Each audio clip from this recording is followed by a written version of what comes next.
Now, speaking of draconian, both of us have been watching with some deep concern what's going on in Australia, and many of you have flagged it to us. We finally felt the need to cover it after a video was circulating from actual local Australian news, which is just so bonkers in the level of dystopia that they are basically enforcing a, authoritarian, not even lockdown. I don't even know which, because it doesn't really fully capture what's happening there. This is what a news segment in Australia that ran yesterday looked like with regards to COVID. Let's take a listen. It's those doing the wrong thing driving our record case numbers. Among the most concerning cases, a COVID patient who's tonight on the run from a hotspot. Police and health authorities have issued an urgent appeal. Anthony Karam knows he is COVID positive when he steps into this public lift. Already breaking so many rules, he doesn't bother to cover his mouth as he sneezes and splutters.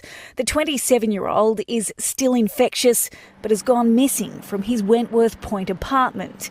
A warrant now issued for his arrest. This 27-year-old chap, who apparently has expressed the view that he doesn't care less whether he spreads the virus, is one example of the worst of the worst. There's little sympathy for anyone ignoring the health orders, even this group of teenagers caught partying after dark at the bottom of the North Bondi Cliffs.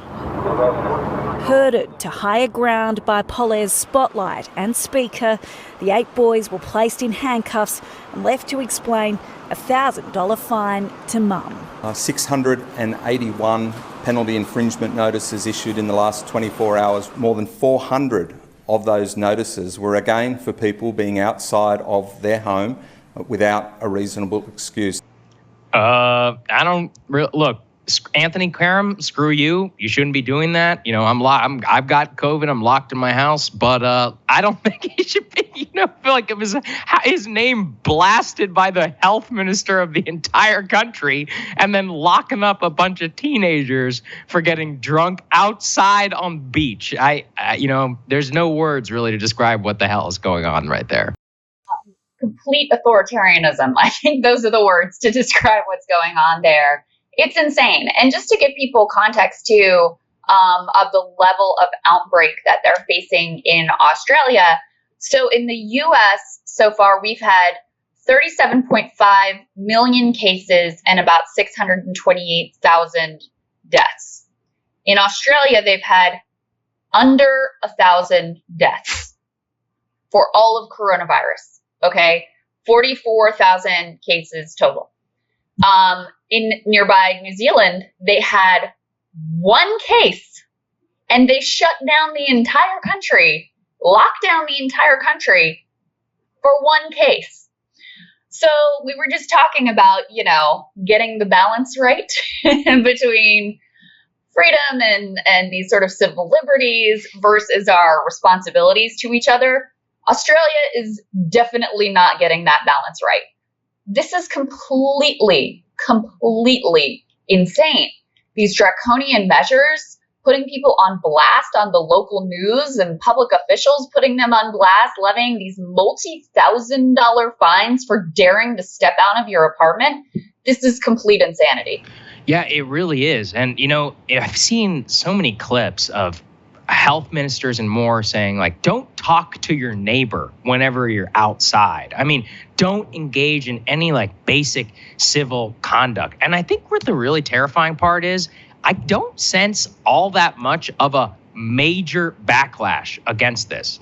Many people in Australia seem to be okay with it. I'm not going to say that there haven't been protests. There certainly have. We actually have this video. Go ahead and play this of children getting pepper sprayed at a protest. I do want to say, though, please don't take your children to protests if there's a risk of getting pepper sprayed. That being said, I have no idea why these cops felt the need to pepper spray a 12-year-old for holding up a sign that says, "Let me play." Let's take a brief listen to it. Where are you?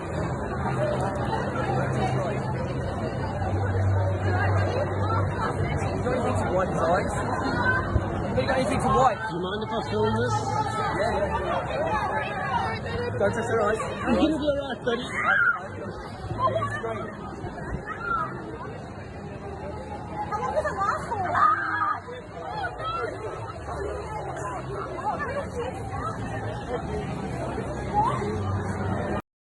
Yeah, outrageous. so I mean that's crazy. You can't. This is a little child who's got pepper spray in his eyes for holding up signs about "Let me play." I mean, really, what we're seeing, like you said, is that they're getting the balance completely wrong. But really, I think the disturbing part is the fusion between the media and the state. And the worst part is, I did that monologue a while back about Sky News Australia and about how Sky News Australia had been taken down by YouTube for flouting, whatever the government ministers were saying. But all they were doing was having a debate. They were having a debate on their show around the efficacy of masks, around the efficacy of lockdowns. And YouTube actually took that video down. But even worse is that, remember, in this country, we may have a freedom of the press. We have a freedom of, we have the First Amendment. In Australia, in Great Britain, as we found out during the whole Piers Morgan thing, they can actually censor the media with whatever they want. They could say, oh, you're, issuing damaging information. That's really how you see the media become an almost total and complete arm of the state whenever it comes to these draconian measures. And, we're all just watching this with horror. I don't even know how this could possibly happen in a Western country, but it's bringing out the true colors in a lot of. Well, there's a lot to say there. First of all, part of why this is important for an American audience is that type of media censorship is something that a lot of liberals have gotten behind. They would like to see, they would like to see the U.S. government have more of those powers of censorship and use them against media outlets, which, as you said, the inevitable byproduct of that is you have effectively state TV, which in some ways you already have, but that's by their own choice, apparently, and by what they believe the profit motive dictates to them. The other thing is that it reminds me very much of the sort of draconian measures that were taken by places like China earlier in the pandemic. So to see, a government that supposedly is, a free and open democracy engaging in these sorts of authoritarian tactics is quite shocking. I think it's also important to remind people that Australia's vaccination rate is extremely low. I think the last number I saw was something like 30%. They've said they want to get it to 70% before they lift the lockdown. That's a long way to go. And so it's going to take a lot of time before they achieve anything approaching 70%. And then you got to ask, okay, well, does that then include you have to have had your booster shot? Where does it ultimately end? And the reason that the vaccination rate was so low, part of it is because Australia before now, they really hadn't had an issue. While we were all locked down, they were fine. They had, almost completely shut down their borders and sort of self-quarantined there on the continent, and they were able to keep any sort of spread at bay. Delta has really changed the game for them, but because they had gotten off scot-free is that racist to say? Is that problematic? No, we're not giving into that. No. Anyway, okay. Anyway, since they'd gotten off scot-free up until this point, there was kind of a lax attitude around the public, but then the leadership also said it's not a race to get the vaccinations done. So there was a lackadaisical attitude among the, top elites and public officials as well. So plenty of blame there for the elite class in Australia. And it's an incredibly dystopian and disturbing scene to watch unfolding from afar. Yeah, it's absolutely terrible what we're seeing. And, that's a very good point about the vaccinations and more. And exactly, I just hope that they get out of this thing sometime soon.